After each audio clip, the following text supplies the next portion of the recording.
आप देख रहे हैं इंडिया टाउन न्यूज, भारत की बात।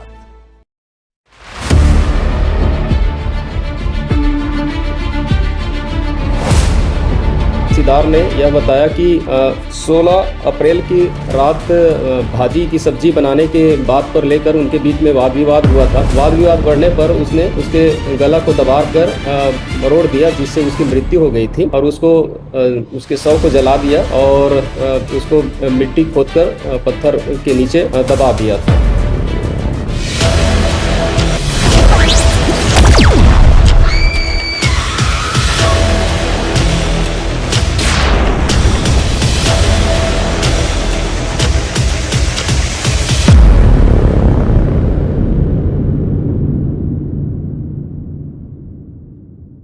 क्या हो अगर एक हस्बैंड ने भाजी खाने की जिद की हो और वाइफ ने बनाने से मना कर दिया हो, और उसका परिणाम क्या हुआ वो सोच से परे है। आज हम आपको छत्तीसगढ़ के रायगढ़ जिले से सामने आई एक ऐसी खौफनाक वारदात की पूरी कहानी बताने जा रहे हैं, जिसे सुनकर किसी की भी रूह कांप जाएगी। एक मामूली सी बात, रसोई में भाजी ना बनाना, और इसके पीछे पति का इतना अंधा आक्रोश कि उसने अपनी ही पत्नी की सांसें सदा के लिए छीन ली। इतना ही नहीं, जुर्म को छिपाने के लिए उसने सबूत मिटाने की ऐसी साजिश रची कि 3 महीने तक पुलिस और परिजन अंधेरे में भटकते रहे। लेकिन कहते हैं ना कि कानून के हाथ बहुत लंबे होते हैं। विज्ञान और फॉरेंसिक जांच की मदद से 3 महीने बाद आखिरकार जमीन के नीचे दबा खौफनाक सच बाहर आ ही गया। नमस्कार, आप देखना शुरू कर चुके हैं इंडिया टाउन न्यूज का खास प्रोग्राम क्राइम स्टोरी पड़ताल। आइए सिलसिलेवार तरीके से बताते हैं इस दिल दहला देने वाली कापू मर्डर केस की पूरी पड़ताल। यह सनसनीखेज कहानी शुरू होती है रायगढ़ जिले के कापू थाना क्षेत्र के ग्राम कुमा से। बीते 28 अप्रैल को 39 वर्षीय देवानंद सिदार कापू थाने पहुंचता है। चेहरे पर शिकन और आंखों में झूठी चिंता लेकर उसने पुलिस को बताया कि उसकी पत्नी चमेली 16 अप्रैल की रात करीब 8 बजे से बिना बताए कहीं गायब हो गई है। पुलिस ने गुमशुदगी का मामला दर्ज कर जांच शुरू की, लेकिन देवानंद के बार बार बदलते बयानों ने पुलिस के मन में शक का बीज बो दिया। मक्कापुर के रहने वाले चमेली के पिता बाल साय सिदार ने बताया कि 4 साल पहले देवानंद और चमेली के बीच अफेयर हुआ था, जिसके बाद दोनों पति पत्नी की तरह एक साथ रहने लगे थे। 18 अप्रैल को देवानंद खुद मायके पहुंचकर पत्नी को ढूंढने का नाटक कर चुका था। लेकिन 28 अप्रैल को एक गांव में दशकर्म कार्यक्रम के दौरान मायके वालों को भनक लगी कि चमेली की मौत हो चुकी है या फिर उसकी हत्या कर दी गई है। परिजनों के संदेह के बाद कापू पुलिस हरकत में आई। एसडीओपी और एफएसएल अधिकारियों की एक संयुक्त टीम ग्राम कुमा स्थित देवानंद के घर पहुंची। जब पूरे घर और आसपास के इलाके की बारीकी से तलाशी ली गई तो घर के अंदर में एक संदिग्ध पत्थर दिखाई दिया। पत्थर को हटाकर जब गड्ढे की खुदाई की गई तो सभी की आंखें खुली की खुली रह गई।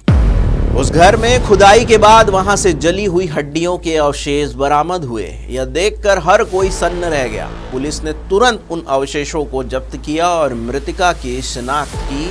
वैज्ञानिक पुष्टि के लिए नमूनों को डीएनए सैंपल जांच के लिए भेज दिया। महीनों के इंतजार के बाद जब डीएनए जांच रिपोर्ट आई तो उसने हत्या की पुष्टि कर दी। अवशेष चमेली सिदार के ही थे। इसके बाद 23 अगस्त को कापू पुलिस ने आरोपी देवानंद के खिलाफ भारतीय न्याय संहिता यानी कि बीएनएस की धारा 103(1) और 238(a) के तहत हत्या और साक्ष्य मिटाने का मामला दर्ज किया।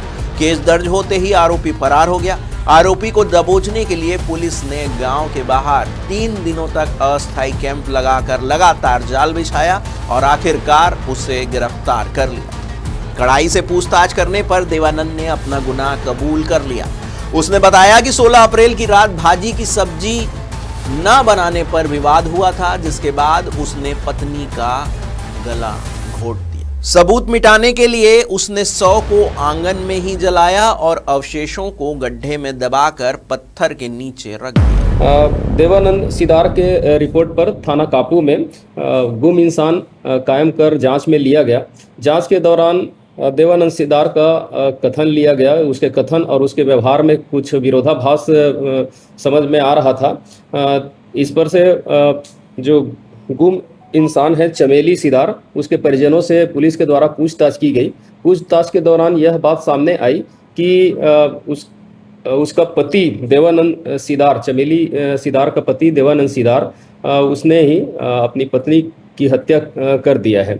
इस पर से पुलिस जाकर देवानंद सिदार से पूछताछ किया, जिस दौरान देवानंद सिदार ने यह बताया कि 16 अप्रैल की रात भाजी की सब्जी बनाने के बात पर लेकर उनके बीच में वाद विवाद हुआ था।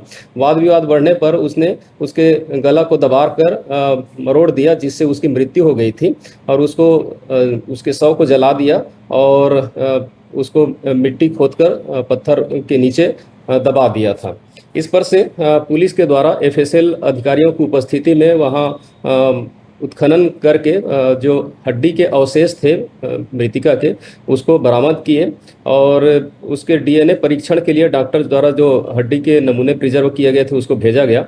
डीएनए रिपोर्ट प्राप्त होने पर मृतिका चमेली सिदार के ही शव के भाग होने की पुष्टि हुई, जिस पर से थाना कापू में हत्या और हत्या कर साक्ष्य छुपाने का अपराध पंजीबद्ध कर विवेचना में लिया गया। विवेचना के दौरान आरोपी फरार हो गया था, जिसको मुखबिर लगाकर पतासाजी की गई और उसको हिरासत में लेकर पूछताछ किया गया, जिस पर उसने अपना अपराध कबूल किया। उसके विरुद्ध पर्याप्त साक्ष्य पाए जाने पर विधिवत गिरफ्तार कर न्यायिक रिमांड पर भेजा गया। छत्तीसगढ़ में भाजी की सब्जी ना बनाने जैसे मामूली विवाद पर किसी की जान ले लेना और फिर 3 महीने तक कानून की आंखों में धूल झोंकने की कोशिश करना, यह मामला दिखाता है कि कैसे इंसान का क्षणिक गुस्सा किसी का हंसता खेलता जीवन तबाह कर सकता है। कापू पुलिस की मुस्तैदी और फॉरेंसिक टीम की मदद से आज यह आरोपी जेल की सलाखों के पीछे पहुंच चुका है। इस पूरी वारदात पर आपकी क्या राय है, कमेंट सेक्शन में जरूर साझा करें। बाकी देश प्रदेश की हर बड़ी खबर के लिए देखते रहिए इंडिया टाउन न्यूज़, भारत की बात। नमस्कार।